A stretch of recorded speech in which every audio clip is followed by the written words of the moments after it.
Assalamualaikum warahmatullahi wabarakatuh.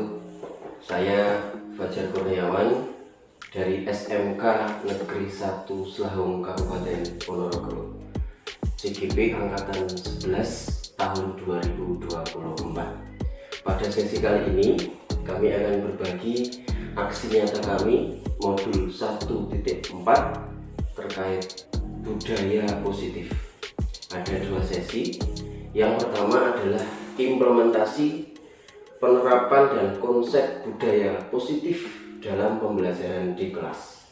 Dan yang kedua adalah diseminasi pemahaman dan penerapan budaya positif itu kita share ke teman-teman dan rekan sejawat. Marilah kita ikuti video dan penerapannya berikut ini. Selamat menyaksikan.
Kesepakatan kelas yang nanti dimulai dari peraturan kelas ya. Nanti Pak Fajar bagikan ini sticky note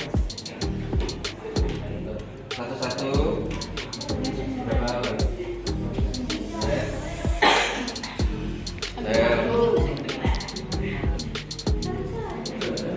Yang satu tulis ya. Nanti kamu bahas ya.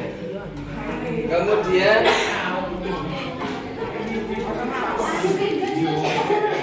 silakan ditulis di situ ya, peraturan tentang kesepakatan kelasnya. Nanti peraturan kelasnya terkait yang tadi sudah saya sampaikan terkait budaya ini ya, adanya nilai-nilai kebajikan yang nanti timbul dari kesepakatan kelas. Memunculkan nilai kebajikan, terutama disiplin.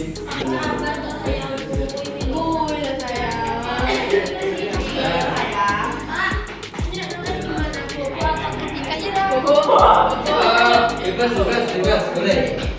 Aku ada satu, Pak. Satu. Silakan masing-masing anak satu saja menulis. Kira-kira peraturan rapi, bersih, rawat. Yang bisa diterapkan di kelas ini. Oh, kalau resep berarti harus memikirkan barang-barang yang kira-kira Aku pakai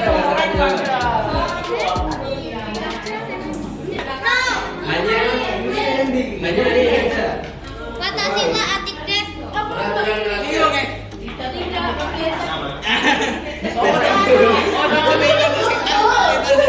Kalau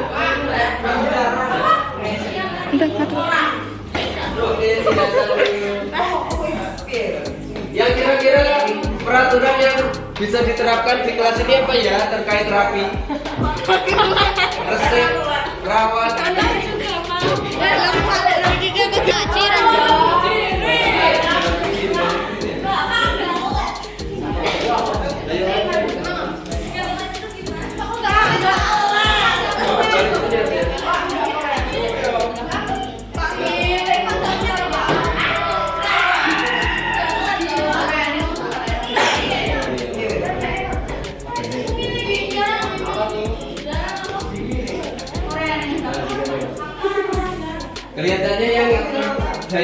materi yang korek. Nah itu aja. Tapi apa ya? Bangku ini udah boleh miring-miring, boleh. Tapi bahasanya masing-masing ya.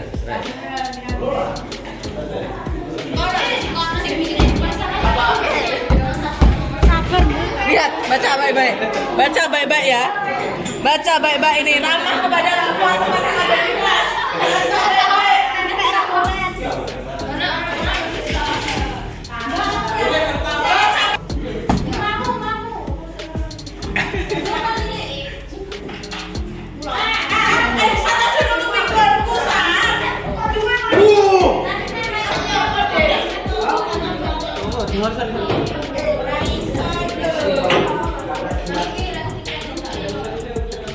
Ada yang belum?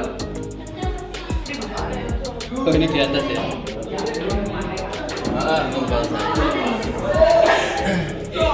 Sudah ya? Sudah?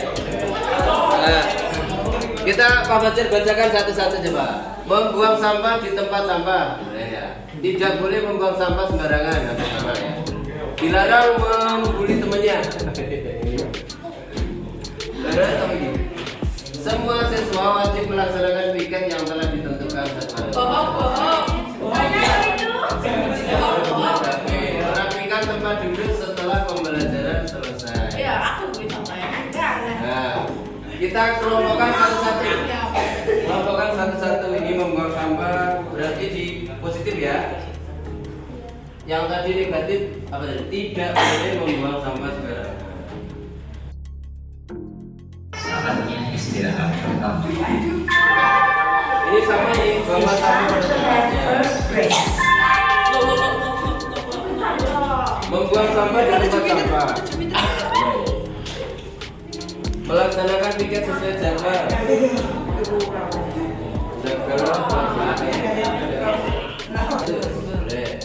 Tidak boleh makan di kelas.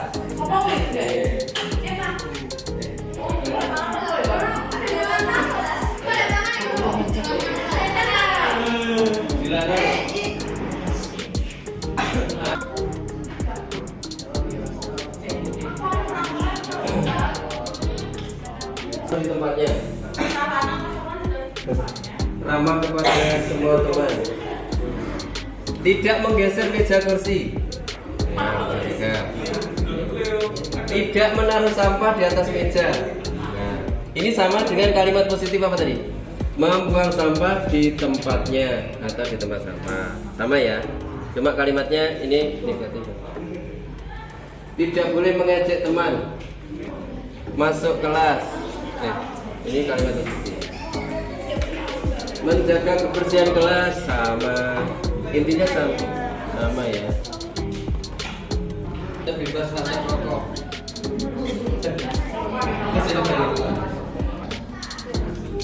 Nah, kira-kira nilai kebijakannya selain yang tertulis 4 ini ada lagi nggak? Selain tidak meninggalkan sholat. Nah, nilai kebajikannya adalah apa?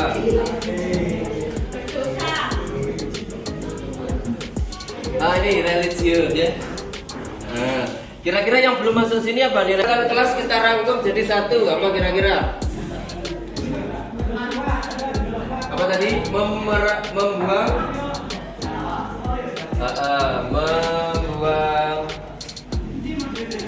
sampah pada tempatnya. Terus apa? Apalagi kira-kira yang bisa dirangkum dari sekian titik tadi?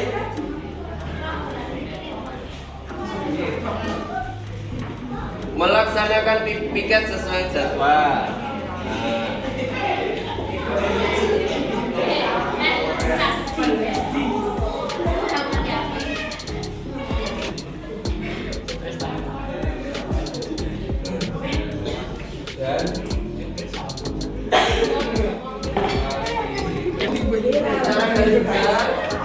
Kesepakatannya satu, membuang sampah pada tempatnya. Yang kedua, melaksanakan piket sesuai jadwal. Yang ketiga, merapikan tempat duduk dan fasilitas kelas.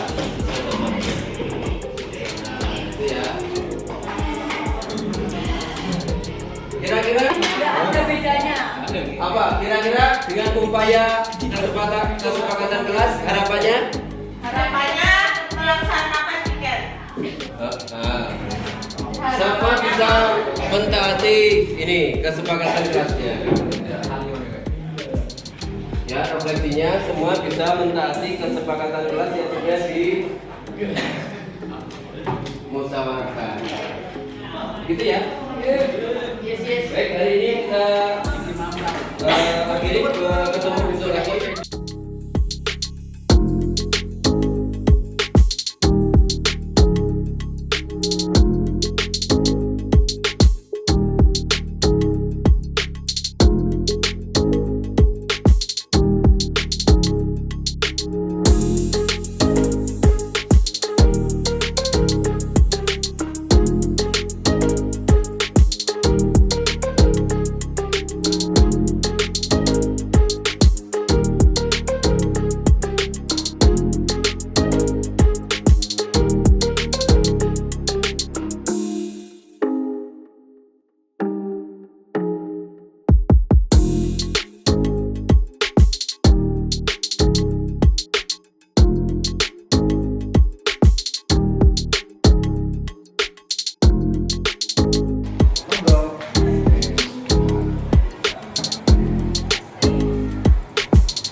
Baiklah teman-teman, kita mulai sesi hari ini. Assalamualaikum warahmatullahi wabarakatuh. Baik, untuk hari ini desiminasi kami sebagai CGP Angkatan 11 Kabupaten Ponorogo terkait tema budaya positif. Sebelum kami memaparkan materi terkait budaya positif, acara selanjutnya yaitu sambutan dari perwakilan sekolah yang kali ini akan disampaikan oleh Pak Dwi Supriyono selaku wakil kurikulum. Monggo, Pak Dwi, kalau tidak sempat silakan.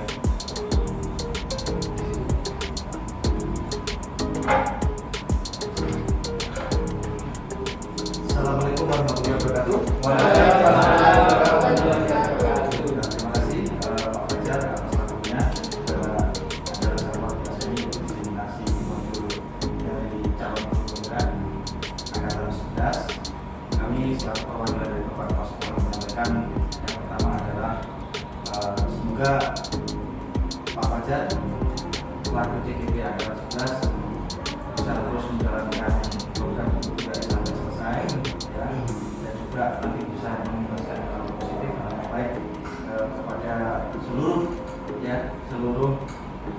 sivitas akademik di Senjata Sony ya, terutama kalau kita lihat di sini ya tentang budaya positif, mudah-mudahan nanti apa yang disampaikan Pak Fajar bisa kita cerna dengan baik dan bisa kita lakukan untuk mendukung pembelajaran yang baik di sekolah. Demikian dari saya. Terima kasih. Assalamualaikum warahmatullahi wabarakatuh. Waalaikumsalam warahmatullahi wabarakatuh. Ya, terima kasih Pak Dwi untuk sambutannya mewakili Bapak Kepala Sekolah. Teman-teman, hari ini kita fokuskan di sini untuk belajar bersama. Jadi ilmu itu kalau diamalkan kegiatannya lebih akan bermanfaat karena tidak hanya nanti untuk murid kita tapi juga untuk anak-anak kita. Ya, anak-anak kita yang ada di rumah.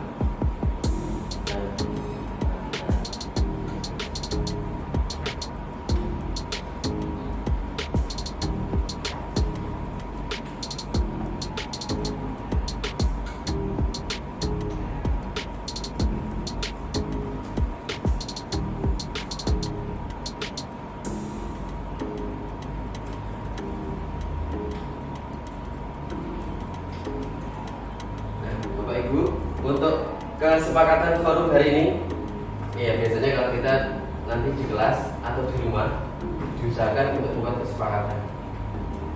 Biar anak kita terbiasa kan. Kalau kesepakatan itu disepakati bersama, itu lebih enak gitu kelihatannya. Nah, kalau kesepakatan itu yang membuat hanya guru atau bapak gitu ketika di sekolah atau di rumah, itu anak merasa oh saya nggak dilibatkan dalam kesepakatan. Misalkan menghargai siapapun yang ada di rumah atau di kelas, ya, menjadi pendengar yang baik, gitu ya. Kalau anak nanti ya, ketika anak melanggar, kita bisa mengingatkan lagi. Ya, dulu kesepakatannya gimana? Oh iya, ya, diingatkan. Artinya kita libatkan siapapun yang ada di rumah atau di kelas, gitu ya. Kalau kita ketika ke lembaga pendidikan ya di kelas, seperti itu atau di pokja tertentu, atau kalau di rumah ya dengan keluarga di rumah. Izin keluar atau salim gitu ya ketika datang dan ketika keluar rumah gitu ya. Ketika kesepakatannya nanti semua sudah ada, ketika pas ada sesuatu untuk lupa gitu bisa diingatkan. Jadi kesepakatannya apa? Gitu. Itu maksudnya budaya positif seperti itu. Jadi tidak hanya peran kita sebagai guru atau staf di sekolah, tapi ketika di rumah kita biasakan. Namanya adalah kesepakatan rumah, kelas, forum atau apapun ya. Nah, ada pertanyaan begini Bapak Ibu sebelum kita melangkah ke materi berikutnya. Setuju tidak nomor 1, pemberian hukuman sangat perlu untuk mendisiplinkan siswa atau anak? Sangat perlu atau jangan atau bagaimana? Perlu tergantung hukumannya apa. Nah, perlu tergantung hukumannya apa. Nanti akan terjawab ini di sesi-sesi. Oh ternyata tadi itu pertanyaan itu jawabannya ini. Nanti jawabannya akan kita temukan di materi slide berikutnya. Yang kedua, pemberian reward hadiah apakah selalu dapat meningkatkan prestasi siswa atau anak kita yang ada di rumah? Bisa. Jadi harapannya kalau nanti dapat hadiah gitu ya.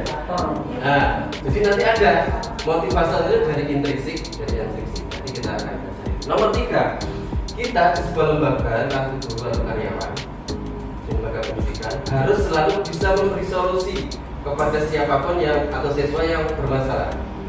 Setuju atau tidak? Selalu. Nah, berarti jawabannya Tergantung masalahnya apa. tergantung masalahnya. Nanti ada tanda tanya. Pokoknya jawabannya ada di slide tertentu kan. Nomor 4 terakhir, kita harus bisa berperan sebagai teman bagi siswa atau anak kita. Nanti ada 5 posisi manusia. Baik, kita cari jawabannya. Yang berikutnya inilah yang nanti dinamakan dengan positive mindset atau budaya positif. Nah, nanti kita akan belajar 7 hal ini. Paradigma belajar, kemudian disiplin positif, motivasi perilaku manusia, kebutuhan dasar manusia, keyakinan kelas atau cuma keyakinan kelompok, posisi kontrol dan juga segitiga restitusi. Nah, ini mungkin masih asing semua ya. Nah ini Bapak Ibu terkait paradigma dulu yang nomor 1 tadi ya, paradigma belajar. Ini yang diputuskan oleh Kiai Zadwantoro terkait pada potensi setiap anak ya. Mungkin anak kita juga sama di rumah ya. Anaknya kembar tapi kok beda gitu ya. Artinya apa, setiap anak itu mempunyai potensi, mempunyai kodrat sendiri-sendiri, mempunyai garis tangan sendiri-sendiri. Tugas kita sebagai orang tua atau guru itu menuntun segala kodratnya. Kodratnya ke arah musik apa ya kita tinggal menuntun gitu ya. Memfasilitasi, dikasih les atau apa yang berhubungan dengan potensinya dia. Biasanya potensi itu pada usia di atas 7, biasanya ya, 7 tahun. Nah, menuntun bagaimana anak itu bisa mencapai keselamatan dan kebahagiaannya sehingga bisa mencapai peran sebagai manusia dan anggota masyarakat. Itu kodratnya anak gitu ya. Jadi kadang kita mengarahkan, bukan menuntun ya. Mengarahkan ini pada akhirnya ya bukan di situ potensi anaknya. Akhirnya kita mulai nol lagi ya. Menuntun itu biasanya sudah mulai 7 tahun itu kelihatan bahwa ini arahnya ke arah mana gitu ya. Yang kedua adalah budaya positif. Budaya positif adalah nilai-nilai suatu keyakinan dan kebiasaan sekolah yang berpihak pada murid, ya, yang murid dapat berkembang menjadi pribadi yang kritis, penuh hormat dan bertanggung jawab. Artinya perlu apa istilah pembiasaan gitu ya, sangat ya. Perlu pembiasaan sehingga menjadi sebuah budaya. Nah, kemudian anak itu kita arahkan mencapai 6 dimensi ini kalau bisa ya. Istilahnya kalau sholat religi berarti dia nomor satu tanpa perjanjian ya. Kalau dia punya apa namanya kemandirian, percaya diri, jadi mandiri gitu ya. Punya bisa bersosial, bergaul, dia ke arah bergotong royong, kolaborasi, punya daya nalar dan kreasi dan sebagainya. Jadi mudah-mudahan anak kita yang punya ada di rumah atau di sekolah punya 6 dimensi ini.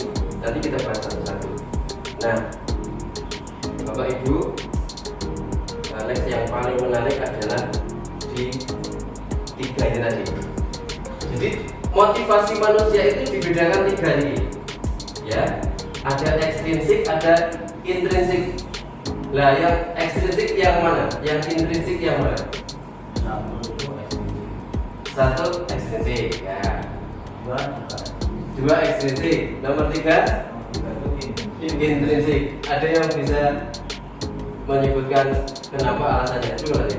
Karena kalau stimulusnya Dari luar, gitu ya. Jadi saya mau nyuci piringnya mama karena dikasih hadiah. Itu nomor 2. Jadi karena dia ingin mendapat imbalan atau penghargaan dari orang lain, dari bapaknya, ibunya, gitu.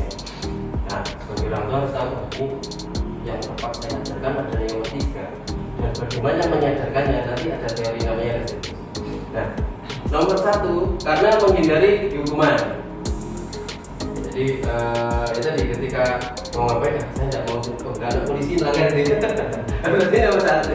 Oh nggak ada polisi mesti tabrak ya saja. Itu nomor 2. Kalau bisa memang motivasi itu intrinsik nomor 3. Yaitu memang ada kesadaran dari dirinya karena memang menganggap nilai-nilai yang dia yakini itu benar. Gitu. Oh aku belajar karena memang kedepannya saya mau berprestasi ya. Bukan karena dikasih uang, itu pancingannya, tetapi yang paling bagus adalah intrinsik. Nah, ini Bapak Ibu terkait pada 3 teori: hukuman, konsekuensi, dan restitusi. Yang kita harapkan nanti ke arah restitusi. Restitusi itu menyadarkan sampai dia sadar, oh ya aku salah. Karena kalau hukuman bisa jadi efeknya ya agak ada denda dan sebagainya ya. Kalau kita lihat di kasusnya, kalau perbedaannya ya. Apa sih hukuman, konsekuensi, dan restitusi? Kalau hukuman yang ada di situ, jadi lebih cenderung dia kalau nggak gini awas ya, gitu ya. Nah, merasa nanti mungkin anak dan sebagainya. Kadang apa ya, PKT ya, personality, karakter, temperamen itu bisa terbentuk karena faktor itu. Faktor di rumah mungkin terjadi sesuatu yang sering ya dilakukan punishment terus itu ya memang ya. Akhirnya mungkin terbawa sampai di sekolah sehingga karakternya panas. Itu pola hukuman. Karena apa namanya, jangka panjangnya bisa ke arah mungkin tersakiti ya, atau mungkin dendam dan sebagainya yang batin ya. Nah kalau konsekuensi itu hanya jangka pendek. Awas ya kalau nggak gini nanti gini dan sebagainya ya. Itu hampir sama dengan hukuman. Kalau restitusi itu menyadarkan. Nanti ada video praktek restitusi. Jadi restitusi itu dimulai dari keyakinan rumah tadi. Ayo kemarin apa kesepakatannya di rumah? Oh iya ya, melanggar itu melanggar. Itu namanya restitusi. Jadi menyadarkan dengan kesepakatan yang sudah dilakukan. Artinya apa? Restitusi harus dimulai dari kesepakatan dulu. Kesepakatan misalkan nanti perlu keyakinan diganti dulu ya, ditempel di situ. Terus ya ini kata dilihat itu oh iya ya. Itu namanya. Nah, ini yang paling menarik, kebutuhan dasar manusia. Kebutuhan dasar manusia ini sebetulnya dari mana? Mungkin dari Bapak Ibu ada yang beda-beda kebutuhan dasarnya. Ada yang ingin A, ingin B, gitu. Apa kira-kira kebutuhan dasar manusia itu ingin apa? Hidup bahagia. Terus ada lagi yang ibu-ibu ini pasti pengen cinta ya, cincin dan permata. Ada apa? Kebutuhan dasar manusia itu menjadi sesuatu yang mutlak. Karena anak atau apapun itu pasti punya kebutuhan.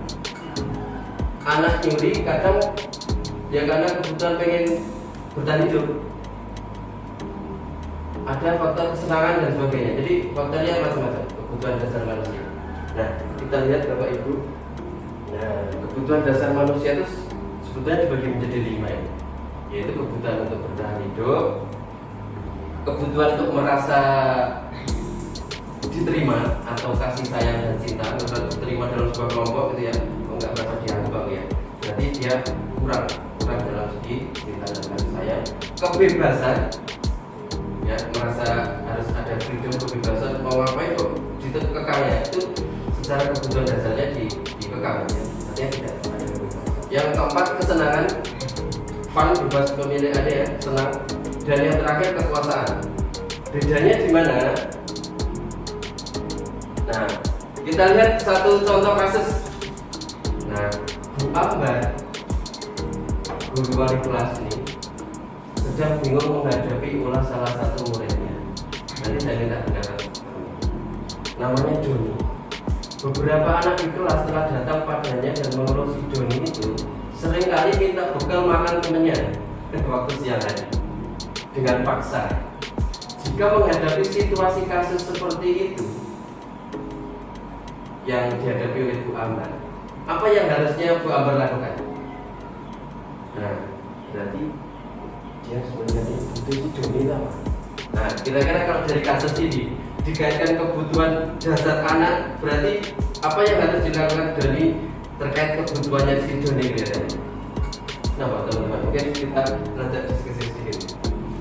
Nah, kasusnya si Doni itu sering minta makan temannya waktu siang, itu secara paksa. Ini belum dilakukan restitusi, artinya restitusi itu digali, oh ternyata masalahnya ini. Ini baru menebak nih. Bu Ambar kira-kira apa yang bisa dilakukan? Nanya ke Joni, wawancara Joni, kenapa, apa alasannya? Nah, kira-kira 5 kebutuhan dasar tadi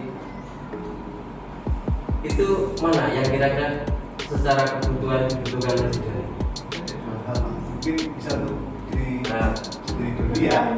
ya. Tapi untuk ibunya atau keluarganya sangat membutuhkan dua faktor.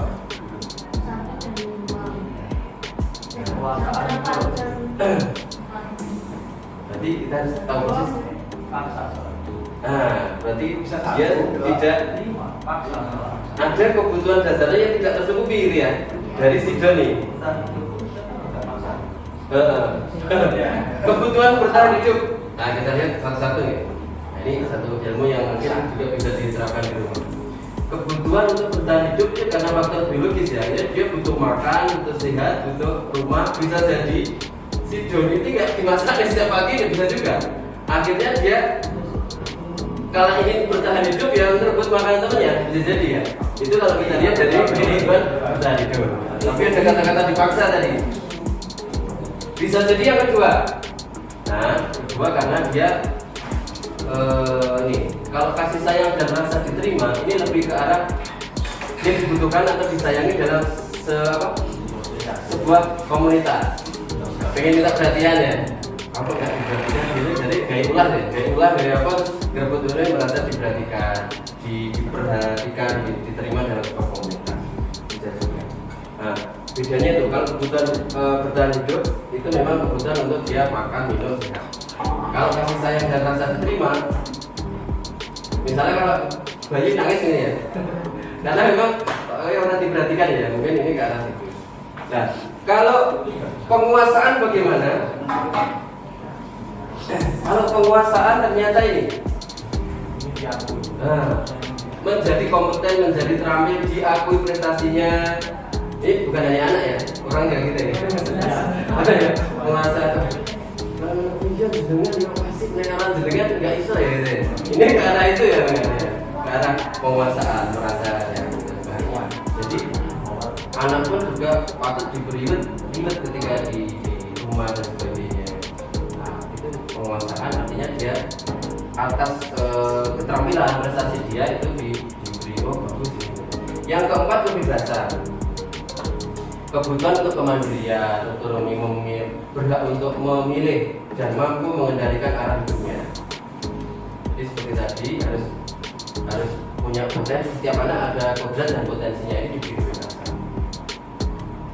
Kemudian yang terakhir adalah kesenangan. Kebutuhan untuk mencari kesenangan, bermain dan tertawa dan sebagainya. Nah, ini kebutuhan dasar manusia berarti ada 5. Tadi kebutuhan bertahan hidup, cinta dan kasih sayang, kebebasan, kesenangan dan kekuasaan.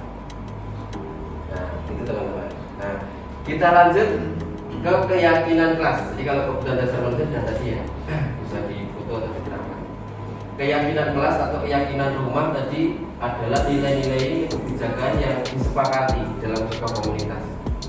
Jadi bisa kalau di rumah dan diharuskan keyakinan ini mengandung kata kerja positif. Contohnya gimana? Tidak membuang sampah sembarangan, ini negatif ya. Nah kalau dibuat positif, buang sampah di tempatnya. Jadi kata kerja keyakinan kelas atau di rumah misalnya gini, tidak boleh ada minor-minor ya, atau ada juga ke positif, misalkan tampilan yang sederhana. Ya, jadi kata kerja ini, karena apa? Ketika kata kerja negatif itu tertanam di sini, gitu ya. Coba jangan buka link ini, mesti harus buka ya. Kata kerja negatif sih. Jangan buka link ini, mesti buka. Ada kata-kata jangan. Tapi hindari hal-hal yang tidak baik. Jadi keyakinan kelas atau nanti diterapkan di rumah dan sebagainya ya. Berdandanlah yang sopan, buanglah sampah pada tempatnya, kan ya. Jangan buang sampah sembarangan. Jadi kata kerja negatif itu kalau bisa dirubah ke kata kerja positif. Itu kuncinya keyakinan kelas atau keyakinan di rumah. Jangan apa istilahnya? Surat-surat tembak rumah ada tadi ya, atau dibuat kata kerja positif ya. Misalnya apa? Buku, menggambarlah di buku gambar. Jadi dia sama ya. Nah, video keyakinan kelas ini kemarin yang sudah ini nanti saya tampilkan. Nah, ini posisi kontrol kita orang tua atau guru. Ternyata kita seringkali sekarang ini berposisi sebagai teman, ternyata kurang baik. Yang baik adalah manajer. Perbedaannya apa nanti kita bahas. 5 posisi kontrol kita sebagai guru, orang tua, bapak, ibu dan sebagainya. Itu 1 penghukum, 2 sebagai pembuat merasa bersalah. Kamu kok gini-gini akhirnya saya ngontrol nih ya, nggak semuanya. Yang ketiga sebagai monitor, memantau diri ini. Oh terlambat yang Indo, dia bagian memantau itu. Yang berikutnya teman. Nah temannya sebagai konco, ayolah gini-gini. Kadang rotok ini bagus, tapi sesekali kadang agak disepelekan. Supaya baca deh dan sebagainya. Nah kalau manajer ini pakai restitusi tadi. Jadi kita menggali dan sebagainya. Perbedaannya terlihatnya di sini teman-teman. Kalau enggak kelihatan ya, apa ya? Penghukum ini biasanya menghardik, menunjuk-nunjuk, menyakiti dan sebagainya.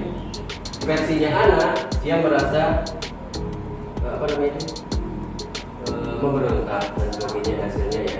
Akhirnya dia tidak ada kepedulian, akhirnya ada dendam dan sebagainya. Dan itu bisa dilakukan lagi, gitu ya. Penghukum biasanya seperti itu. Itu posisi kita, 5 posisi kontrol guru atau orang tua ya. Itu sebagai penghukum. Tanpa klarifikasi dulu kan, menjudge dulu ya, melakukan justifikasi dulu tanpa melihat sesuatu, itu namanya penghukum. Kakak B adik pokoknya yang paling dunia ngalah kakaknya ya, pasti ada salah diri gitu. Nah yang kedua, membuat merasa bersalah. Kalau ini diceramai gitu gini sampai dia merasa bersalah. Tapi bedanya kalau penghukum itu yang anaknya itu merasa dendam, tidak peduli dan bisa dilakukan berulang kali karena kok dimarahi terus ya. Kalau membuat merasa bersalah itu untuk nyindir. Tetapi ada sedikit kalimat-kalimat yang agak pelan sehingga anak, oh iya bu maafkan saya ya, anak menjadi rendah diri dan sebagainya. Itu bedanya membuat merasa bersalah dan contoh. Kalau mental anak dua-duanya ini kurang bagus, makanya ini kan perilaku kontrol negatif. Nah, teman, kalau teman ini memberikan membuatkan alasan-alasan untuk murid. Dia saudara, aduh dong, ya. Menghargai ibu karena segini-gini ya. Nah, konsekuensinya biasanya ada ketidakmandirian pada anak. Karena tergantung anak kurang mandiri dan sebagainya. Karena berani Pak berani buku aku siapa ya? Dia tidak punya kesadaran secara sendiri, gitu ya. Karena berposisinya sebagai teman. Kebanyakan teman kita bisa ke lima-limanya, tetapi paling bagus nanti di posisi manajer. Yang keempat adalah pemantau. Nah, kalau pemantau ini lebih ke tadi keyakinan terang. Ayo kesepakatannya kemarin apa? Sudah berapa kali dilanggar, dihitung dulu dan sebagainya ya. Itu dipantau, memantau. Biasanya efeknya pada anak adalah ini takut kalau ada orang tuanya atau gurunya malah kan dipantau. Karena dipantau. Di sini. Jadi secara empiris nggak ada, secara di sini. Nah, yang terakhir adalah manajer. Kalau manajer nanti dengan 3 cara Bapak Ibu, yaitu namanya restitusi.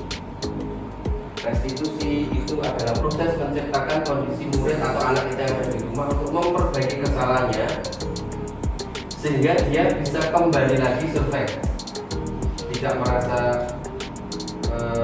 aku kok menjadi orang yang paling bersalah ya, gak akan selamanya bisa baik lagi ya, gitu ya. Restitusi meminimalkan itu. Ada 3 cara untuk melakukan segitiga restitusi.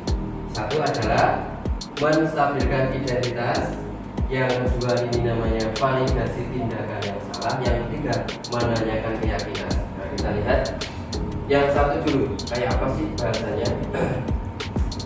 Menstabilkan identitas misalnya itu anak kita ternyata misalnya apa sih? Mecane kocok di rumah gitu ya. Mecane kocok di rumah kan mesti takut dulu Pak itu kok gitu. Pak itu kok Pak datang. Maka yang dilakukan apa kira-kira kalau menstabilkan identitas? Membuat dia ya kamu seusiamu wajar ini tapi jangan dilakukan lagi. Itu menstabilkan identitas. Jadi Bapak Ibu ini mana ya? Nomor 3 misalkan saya juga pernah jadi misalkan ada anak dandan ya seusia SMP. Kamu kok dandan gitu ya, tidak apa-apa, seusia kamu mungkin pengen kelihatan percaya diri ini dan sebagainya. Ini menstabilkan dulu. Jadi tidak langsung kamu nggak boleh ya besok ke BK dan sebagainya. Jadi yang pertama dilakukan Bapak Ibu untuk menstabilkan identitas adalah membuat si anak itu tidak merasa dijustifikasi dulu. Dia apa? Ketika dia nyuri atau apa, ini dihakimi kan? Tidak merasa dihakimi dulu. Pecah koso dan sebagainya. Kok itu? Kenapa? Ya tidak apa-apa, wajar mau nggak sengaja toh. Ini tapi nggak boleh diulangi lagi ya. Dan sebagainya. Setelah kita menetralkan suasana, ada unsur kedekatan anak supaya nanti bisa cerita lebih lanjut. Ini rada agak mengungkapkan dulu, tidak merasa membuat anak besar banget. Yang dilakukan kedua adalah baru namanya validasi tindakan yang salah. Baru klarifikasi. Ya kamu tadi gini ya, macamnya kamu ya nggak apa-apa, wajar nggak sengaja toh gitu saya. Nanti jangan diulangi lagi ya. Kenapa sih? Coba cerita tadi kayak apa sih ceritanya? Ini namanya validasi tindakan yang salah. Yang sih tadi nggak ikut upacara, ternyata nggak ikut upacara karena mungkin punya kasus sama temennya. Nah itu kan pembicaraan kan. Kamu pasti tahu alasan mengapa kamu melakukan itu. Ini proses menggali Bapak Ibu, menggali tindakan yang salah. Karena apa? Tadi terkait kebutuhan dasar manusia, bisa jadi dia melakukan itu karena mepet dan sebagainya. Ini perlu digali. Dulu kan ada video ini ya, video yang anak saya terlambat dan sebagainya. Ternyata karena membantu papinya kok ibunya apa? Jualan atau mengantar ibunya kontrol dan sebagainya ya. Artinya tidak perlu di awal tadi dilakukan justifikasi. Nah, karena nanti akan timbul mental anak, terutama anak kita di rumah ya, mental anak yang kurang baik di kemudian hari. Namanya satunya adalah menstabilkan identitas. Nah, apa dan sebagainya. Setelah nanti dihubung titik, baru diklarifikasi. Kenapa melakukan seperti itu? Ceritanya kayak opo dan sebagainya ya. Nah, yang ketiga namanya menanyakan keyakinan. Nah, kira-kira nek kamu berbuat tadi secara aturan keyakinan bagus dah gitu. Dan ini menyatakan. Nah, sudah disepakati toh kalau di rumah itu tidak boleh surat-surat itu udah dulu. Iya, kira-kira itu melanggar kesepakatan nggak? Oh iya melanggar, nah dia sadar sendiri. Makanya kalau peraturan atau apapun yang ada di rumah sekolah, nah itu dikumpul nanti ya, satu rumah lah gitu istilahnya. Ini satu saat kalau ini nanti ditegur mau ya, oke. Itu nanti membawa mental anak suatu satu kerja atau apapun, insya Allah sudah tertanam budaya positif. Maksudnya seperti itu.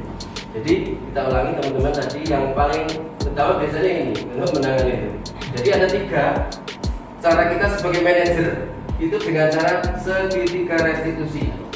Yang pertama adalah menstabilkan identitas, kedua adalah validasi tindakan yang salah, dan yang ketiga menanyakan keyakinan. Nah yang di depan sering terjadi apa? Caci itu saya. Apa ya?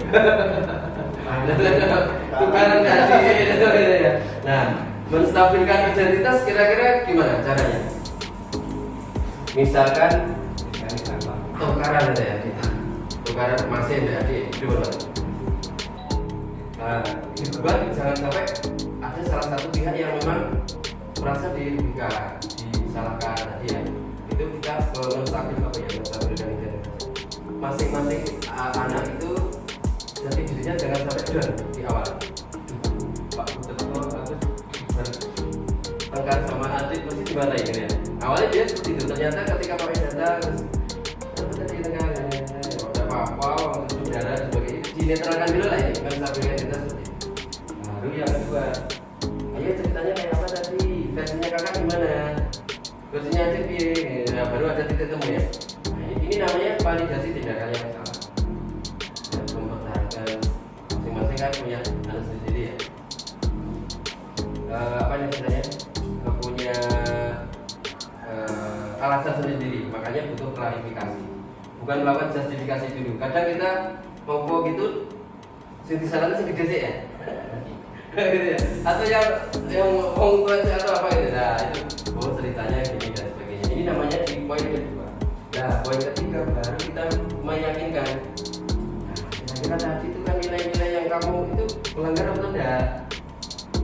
Nah, terus yang terakhir ini juga penting. Mas, Mbak, kamu nanti besar pengen jadi apa? Pengen jadi A, B, C, D. Nah, dengan tindakan itu tadi, kira-kira nanti masuk mau jadi seperti itu? Oh ya, dah. Nah, ini poin yang paling penting nomor 4. Apa poin nomor 3 yang paling normal ya. Jadi menanyakan dulu yang kamu langgar tadi, keyakinan atau aturan itu melanggar enggak, kalau enggak bagaimana caranya ke depan itu mau jadi orang seperti apa gitu. Jadi misalnya apa ya, kalau di kelas kita sering misuh ya, misalnya misuh ya anak-anak misuh itu kadang dibawaan dari rumah misuh gitu. Nah, nanti yang pertama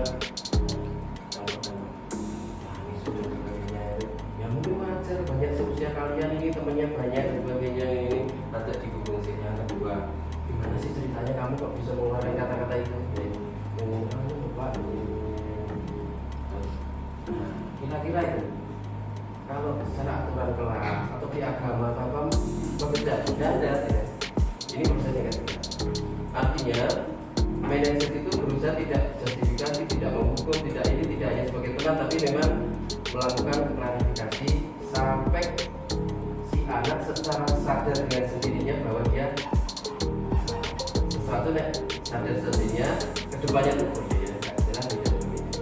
Nah itu sampai pada proses namanya menanyakan keyakinan. Itu teman-teman lakukan segitiga.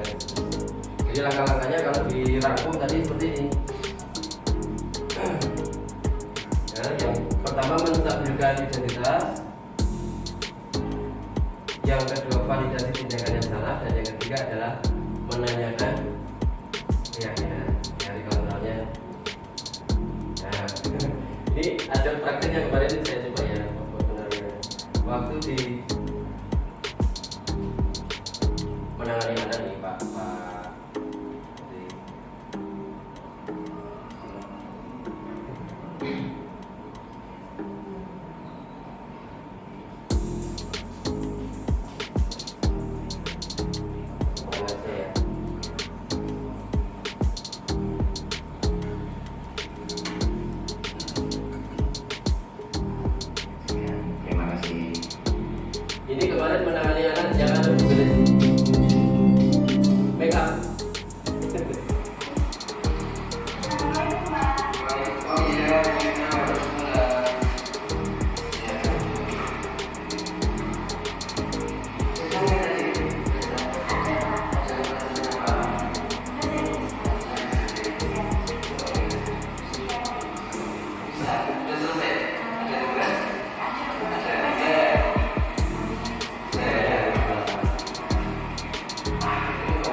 maksudnya merasa Saya itu kurang kecewa kalau sama Mbak Nanda. Mbak saya kan memang udah jadi warga dia itu ya saya kurang nyaman.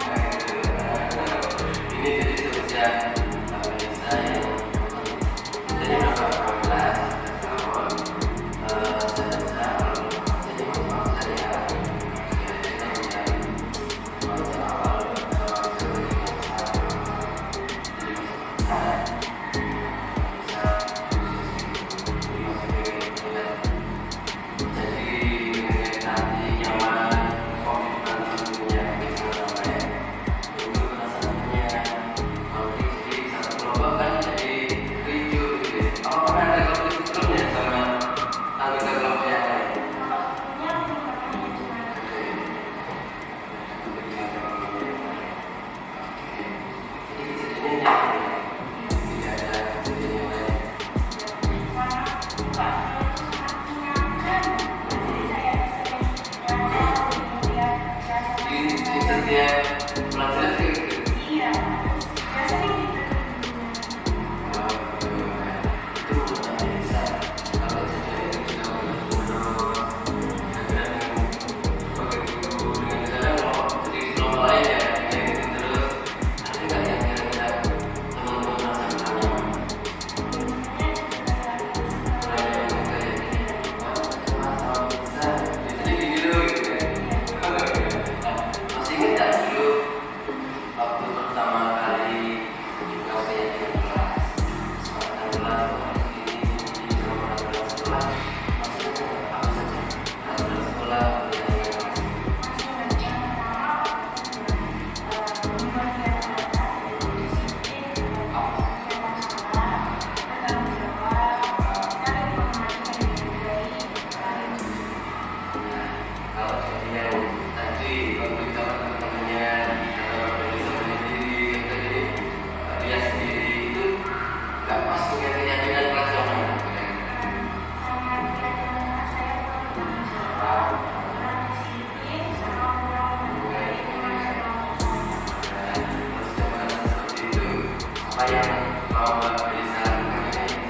ketika di BK ya, ini yang tetap bukan orang BK ya. Jadi yang pertama biasanya ketika dipanggil itu kan sertifikasi dulu gitu ya. Dipanggil ini masih gitu ya. Jadi yang pertama dilakukan memang kita menetrasi dulu mana walaupun saya kira kalau pas ketika penindakan dan sebagainya masih bisa ya. Tetapi privasi mungkin ya, karena Jawa mungkin ada ruang privasi khusus termasuk muslim pernah gitu ya. Artinya ketika tidak dapat sertifikasi di awal, kedepannya akan lebih baik gitu ya, daripada tadi membuat merasa bersalah dan sebagainya. Jadi teman-teman hari ini budaya positif tadi yang sudah kita bahas yang itu ya.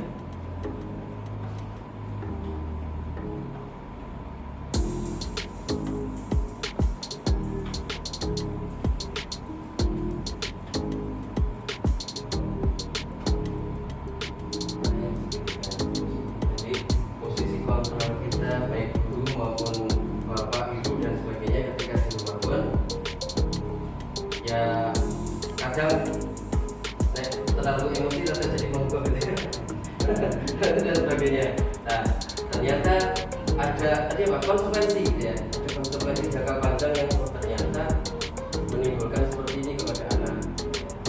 Artinya dari 3 yang pernah sering kita lakukan, tadi itu hukuman untuk konsekuensi kamu kalau nggak gini nanti gini sebagainya, ternyata restitusi menjadi salah satu teori yang nanti bisa membuat si anak, kebutuhan dasarnya anak itu mau diapain, karena butuh perhatian atau apa tadi ya, dan belajar beberapa teknik.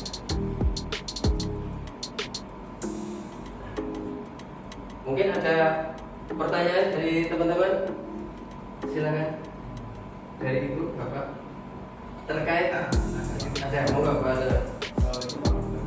Waalaikumsalam warahmatullahi wabarakatuh.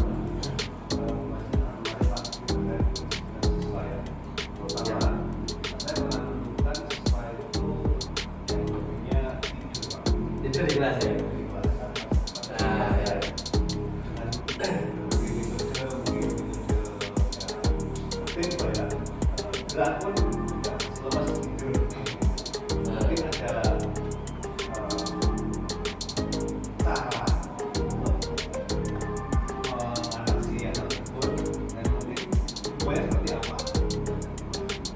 Setelah kita belajar tadi, berarti kita harus melihat ya kebutuhan dasar si anak seperti apa dengan cara restitusi. Gitu ya. Artinya perlu ada face to face gitu Pak ya. Jadi perlu disiapkan khusus entah itu wali kelas ataupun kita guru pengampu kebutuhan kita setiap jam gitu ya. Sejam kok untuk yang sebenarnya. Oh gitu. Berarti setiap tidak hanya 1-2 guru ya, setiap dia ke kelas mesti gitu ya. Nah, artinya pasti ada kebutuhan yang tidak tercukupi dari anak. Nah, bisa jadi seperti itu.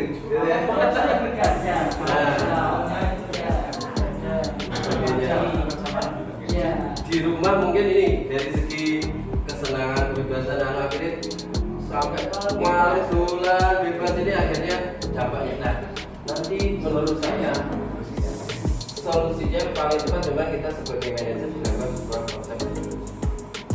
Oke, menstabilkan identitas yang pertama. Artinya Pak pernah nomor dulu gitu ya, dipanggil ke ruangan. Kalau perlu di ruangan khusus tidak ada ini biar dia bisa dilakukan tadi validasi ini. Ini memang kalau bisa face to face aja 2 orang. Ya. Dan artinya harus ada impactnya ke depannya, ada catatan yang memang melakukan ini. Jangan sampai hanya di satu guru kemudian yang lain tidak ada. Artinya ada catatan dari guru BK Bu, ini ternyata anak ini seperti ini ya. Yang pertama dilakukan adalah ini Bapak Ibu bisa dilakukan teknik menstabilkan identitas. Ya Allah lah Pak Ibu pernah gini dan sebagainya wajar, tapi ya sampai gitu terus dan nanti gimana ke depannya. Yang kedua dilakukan validasi tindakan yang salah. Yang tadi apa? Ditanyakan klarifikasi. Ya kok sini kerjanya apa sih mulai bangun sampai tidur lagi kayak apa? Jadi ternyata siklusnya seperti itu gitu ya. Dan sebagainya. Siklusnya seperti itu baru kita tahu beritanya. Impactnya pagi seperti itu karena ada malam dan sorenya apa yang terjadi. Itu namanya validasi tindakan yang salah seperti itu. Baru yang terakhir ini, kamu nanti mau jadi apa nih kehidupannya setelah lulus? Pejabat. Ternyata kalau kamu gitu terus, kira-kira nanti tercapai nggak apa yang kamu pengen? Ya, itu namanya di poin yang ketiga, menanyakan teori atau setelah nanya dipancing ya. Makanya pada waktu saya awal masuk kelas saya suruh buat ya cita-cita visi ke depan gitu ya. Kalau kamu mengatakan itu yang membuat kamu sendiri ya. Nah, kamu harus jadi seperti apa? Jadi polisi nggak? Wah, polisi tanya. Dan sebagainya ya. Polisi ini. Dan sebagainya. Nah, ini proses meyakinkan itu gitu. Kalau justifikasi tanpa kita menggali dulu, oh anak ini tipe introvert ya. Introvert itu anak yang dia menengahi hasilnya mungkin ada konflik di rumah yang dibawa ke sekolah. Nah, kita kan perlu gali di poin nomor 2, ini proses penggalian. Poin yang 1, kita membuat dia takut dipanggil Pak. Sudah nih, akhirnya dia nggak akan cerita apapun karena mentalnya sudah ini dulu, takut, deg-deg sebagainya. Artinya yang ini begitu boleh. Gitu ya. Ini hanya refresh ini ya, nomor 1 teman-teman. Refresh ini, aku mana sehat, ini ya, dan sebagainya ya. Pernah saya pernah nom ya. Ini proses menstabilkan ini. Karena untuk memancing dia di poin 2. Kalau nggak gitu nanti nggak ngomong dia. Nah, poin 2, apa sih saya katakan? Ini baru kita proses validasi itu menyamakan kita dengan dia itu tadi posisi teman, tetapi kita gali. Jadi manajer itu hampir ke teman, tapi agak proses menggali. Nah, itu yang kedua. Digali setelah netral ya, dia kita samakan persepsinya, dia kita uangkan ya dengan dia tidak deg-deg, tidak merasa dipanggil dan sebagainya ini. Yang boleh ceritanya gini, aktivitas apa sih sehari-hari? Oh ternyata dia misalkan ya bantu Pak sampai bengi, kita nggak tahu ya. Ternyata dia sering telat dan kita melakukan sertifikasi poin terus. Ternyata anaknya ya. Pak gue nggak ada misalkan ya. Pak di Korea itu misalkan datang kemana? Oh nggak pulang-pulang.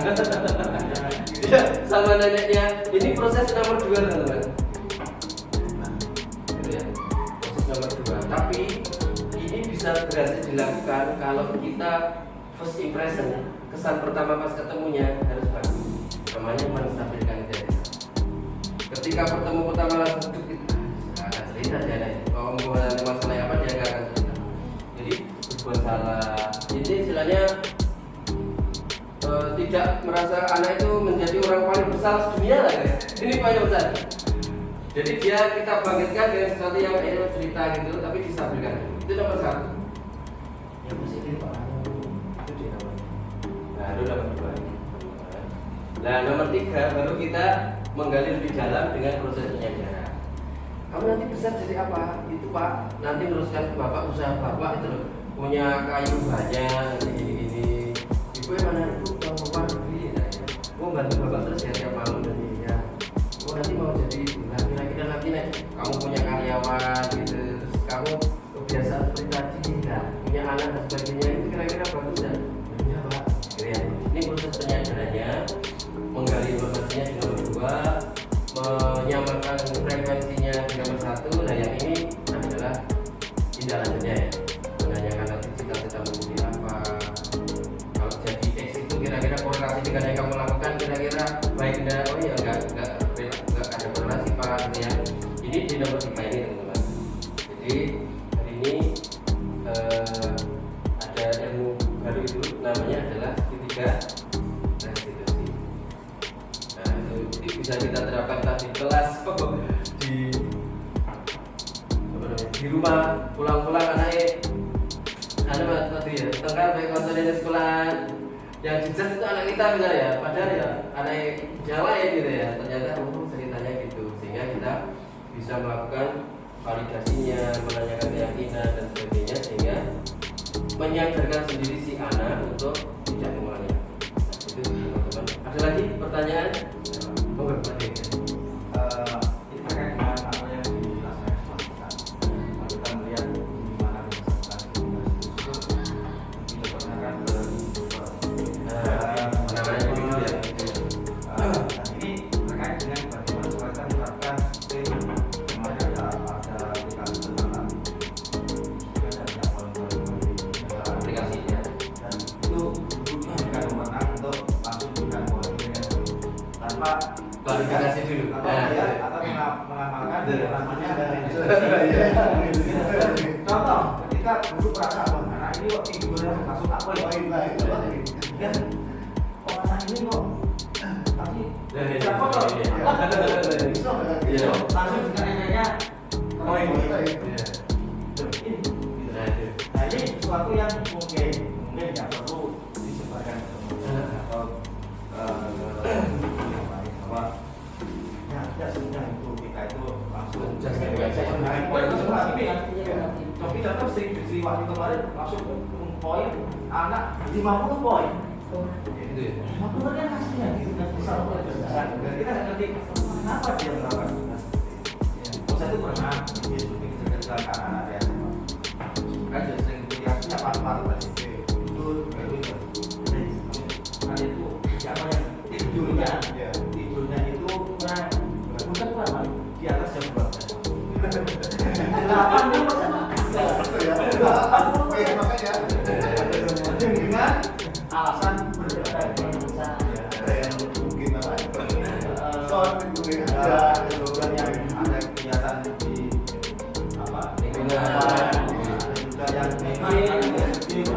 swab juga pernah ada itu kan banyak dan itu saya terindikasi poin dan itu gimana apa ini ya kita silakan poin silakan poin dulu silakan poin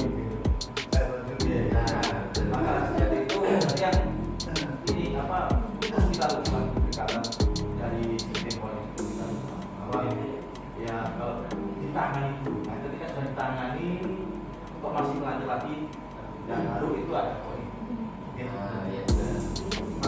Terima kasih Pak Dwi. Penguatan itu saya. Betul. Jadi pentingnya kita kadang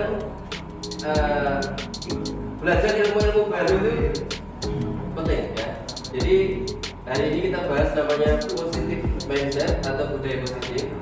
Ya untuk muridnya nggak protes ya, karena muridnya mungkin nggak tahu ini. Nggak protes karena kalah posisi. Ya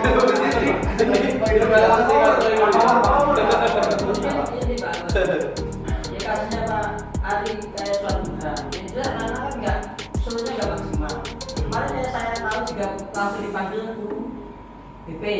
Ya kan kasihan anaknya kan tempat juga kurang, terus pemantauan juga kurang kan kasihan. Kalau langsung dipanggil langsung dipoin ya. Harusnya ada klarifikasi atau bagaimana baiknya surat-surat manajemen dengan baik, maksudnya apa enggak keseluruhan apa maksudnya apa di disip ya itu kan mungkin lebih maksimal. Kalau bareng-bareng ya kasihnya tetap kayak gini, tempatnya kurang jelas anak banyaknya enggak sholat, akhirnya ketahuan rame ya Tapi poin ya kemarin saya juga melihat langsung bagi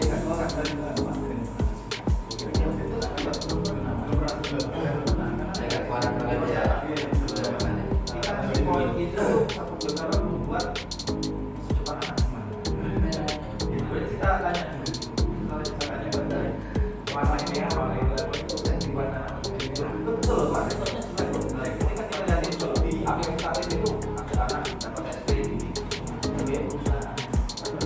nanti kalau masuk di rapat terus rapatnya Kasihan. ya kasihan ke anak Ya, karena kebutuhan kedepannya mungkin dia untuk kerja tadi ya. Teman-teman, jadi terima kasih Pak Dwi dan teman-teman. Jadi dengan sedikit tadi kami share materi, ternyata iya ya gitu ya. Artinya menyadarkan kita ataupun nanti tindak lanjut ke lembaga kita atau ketika kita di rumah itu tahu persis apa yang harusnya gitu ya, harusnya kita lakukan dan apa yang harusnya kita tentuin dan sebagainya. Jadi kita hari ini belajar ini terkait dengan posisi kontrol yang baik untuk kita itu gimana gitu ya. Keyakinan kelas yang harus dibuat atau keyakinan di rumah mana yang harus kita buat, kita sepakati. Nah, kecuali kalau keyakinan itu sudah selesai dulu ya, selesai dulu. Nanti ketika teguran kesekian setelah dilakukan apa tadi restitusi baru kok itu melanggar itu nah, mungkin ya kita baru dilakukan sebuah punishment dan sebagainya ya. Karena itu tadi kebutuhan dasar si anak satu anak dengan yang lain ini beda. Karena satunya butuh bertahan hidup, satunya kesenangan dan sebagainya ya. Jadi teman-teman, mudah-mudahan kita bisa menempatkan diri ya. Di hari ini tekniknya cuma ini, menempatkan diri kita pada posisi apa gitu. Posisi penghukum dengan melakukan justifikasi langsung yang mungkin berdampak juga pada anak. Yang kedua, kita sebagai pemantau terus ngasih ini tanpa ngasih solusi gitu ya. Kemudian membuat merasa bersalah, membuat anak itu menjadi orang yang paling salah terus gitu ya. Yang berikutnya sebagai teman, ayo ini ngobrol, suatu saat ketika kita nggak ada dia nggak bisa sadar untuk tahu salah tidaknya. Dan yang terakhir adalah manajer. Nah, khusus ke manajer kita bisa menerapkan segitiga restitusi, yaitu kita melihat dulu, oh ketika kita jadi wali kelas perlu materi ini ya. Wali kelas perlu materi ini untuk dan bapak ibu guru juga. Makanya kalau bisa diseminasi ini untuk semua bapak ibu guru, tadi sebenarnya nggak ada ya. Artinya semua juga istilahnya kita masih berpihak pada guru ya, belum berpihak pada murid, atau kita belum menyatukan mana sih yang paling enak gitu lah ya. Karena kita sendiri misalkan punya anak di sekolah mana gitu, jadi bukan anak kita itu yang salah terus sama gurunya sana kok mau justifikasi, loh bukan belum ditanyakan dulu kenapa dan sebagainya. Misalkan telat atau sebagainya langsung poin tanpa padahal ya SUP misalnya konten cuma satu, bingung terima ibu ya apa dan sebagainya ya. Kecuali sudah dilakukan ini identitas dilakukan terus menerus sampai beberapa kali tidak ada perubahan, nggak mungkin baru ya bisa dilakukan sebuah kebijakan ya.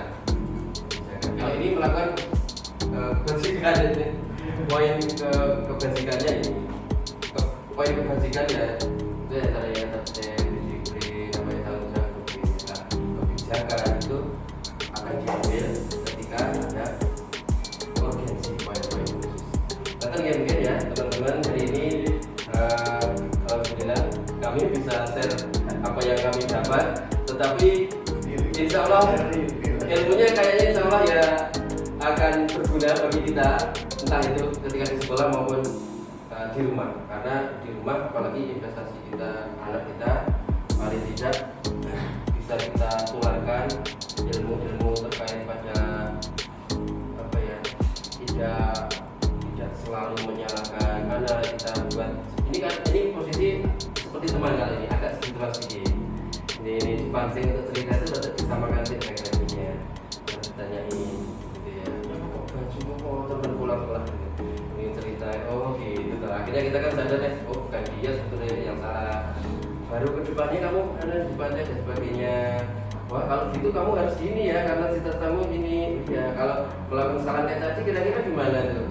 Oh ya nggak bagus ya. Nah itu teman-teman. Nah ini pertanyaan lagi Pak. Mudah-mudahan kita ada sedikit inspirasi hari ini teman-teman. Terima kasih atas waktunya, dan mudah-mudahan ilmu ini tidak hanya ada di saya tapi di teman-teman, sehingga bisa menularkan di ya keluarga panjenengan semuanya. Ya temanya nih, mari tergerak atas bergerak dan semangat untuk bergerak. Insya Allah kalau sudah begini di rumah gue nanti ada waktu ya mungkin seperti itu ya. Terima kasih atas waktunya hari ini. Kita tutup dengan bacaan hamdalah.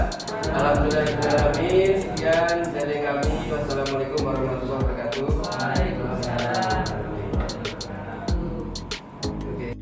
Assalamualaikum warahmatullahi wabarakatuh. Saya Desi Kristiana, guru matematika di SMK Negeri 1 Selaung Ponorogo. Hari ini saya telah mengikuti diseminasi tentang budaya positif dari calon guru penggerak Bapak Fajar Kurniawan. Alhamdulillah ada banyak sekali ilmu baru yang kami dapatkan pada hari ini, yaitu tentang penerapan disiplin positif melalui segitiga restitusi. Bagaimana membangun kesadaran anak supaya dapat memperbaiki kesalahannya tanpa harus dihukum. Dan juga tentang bagaimana peran guru sebagai manajer siswa-siswinya di dalam kelas. Terima kasih, sukses selalu. Wassalamualaikum warahmatullahi wabarakatuh. Assalamualaikum warahmatullahi wabarakatuh. Perkenalkan, saya Sulistioningse.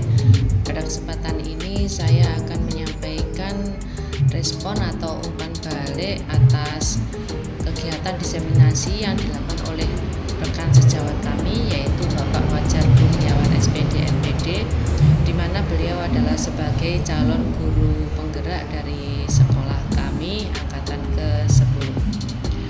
Setelah saya mengikuti diseminasi yang dilakukan oleh Bapak Fajar, saya mendapatkan tambahan pengetahuan.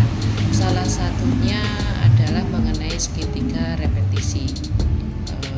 Dari materi yang disampaikan oleh Bapak Fajar tadi sangat menarik, dan semoga materi tersebut bisa kami terapkan pada saat KBM ataupun dalam kehidupan sehari-hari kami dalam keluarga. Demikian yang bisa kami sampaikan. Terima kasih. Assalamualaikum warahmatullahi wabarakatuh. Nama saya Santi Dwi Cahyani, saya dari staf Tata Usaha SMK Negeri 1 Selaung. Hari ini saya telah mengikuti diseminasi budaya positif oleh Pak Fajar Kurniawan, di mana di situ kami mendapat ilmu baru. Ada 5 kebutuhan dasar manusia, di mana ketika kita bisa memenuhi 5 kebutuhan dasar tersebut, kita juga bisa mengurangi penyimpangan-penyimpangan yang bisa kita terapkan kepada anak kita maupun anak didik kita. Terima kasih. Akhirnya wassalamualaikum warahmatullahi wabarakatuh. Assalamualaikum warahmatullahi wabarakatuh. Perkenalkan, nama saya Kayyim Makrimatud Dabiah dari kelas 10 TJKT SMK Negeri 1 Selaung. Saya di sini akan menjelaskan sedikit materi yang sudah saya pelajari dari Pak Fajar tentang keyakinan kelas. Setelah mempelajari materi tentang keyakinan kelas, saya merasa lebih disiplin, tertib, dan tanggung jawab. Semoga materi keyakinan kelas tersebut bisa menjadi bekal saya untuk kedepannya. Terima kasih. Wassalamualaikum warahmatullahi wabarakatuh. Assalamualaikum warahmatullahi wabarakatuh. Perkenalkan, nama saya Natasha Elviana Saputri dari kelas 10 TJKT 2 SMKN 1 Selaung. Saya di sini untuk menjelaskan tentang materi yang diberikan oleh Pak Fajar mengenai keyakinan kelas. Setelah saya mempelajari keyakinan kelas, saya merasa lebih disiplin, tertib, bertanggung jawab, dan bertanggung jawab.